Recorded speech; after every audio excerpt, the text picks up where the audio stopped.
म त अहिले बिन्दास र मस्त मगन मान्छे भइसकेँ कि। बनायो त्यो मलाई, अध्यात्मले बनायो, स्वयंप्रति इमान्दार बन्नेले बनायो। म पनि कुनै बेला थिएँ कि त्यस्तै अरूप्रति द्वेष भाव राख्ने, हीन भावना राख्ने थियो ममा पनि त्यो गुण। त्यो सबैमा हुन्छ त्यस्तो गुणहरू। बिरलै हुन्छन् त्यस्ता मान्छेहरू जो जन्मजातै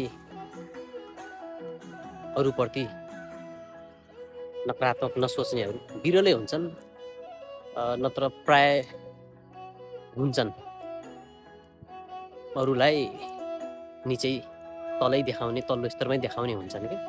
तर म अहिले पछिल्लो समय एकदमै बिन्दास मस्त मगन। स्वयंभन्दा ठुलो केही पनि होइन के। जब म स्वयंप्रति इमान्दार छु, स्वयंप्रति प्रेम गर्छु भने निश्चय पनि म भित्र भएका अनेक नकारात्मक गुणहरू नष्ट हुन्छन् नै के। तर पहिलो कुरा स्वयंलाई बुझ्नुपर्छ, आफ्नो मौलिकता के हो त्यो कुराहरू बुझ्नुपर्छ। त्यही हो, त्यही भएर बिन्दास।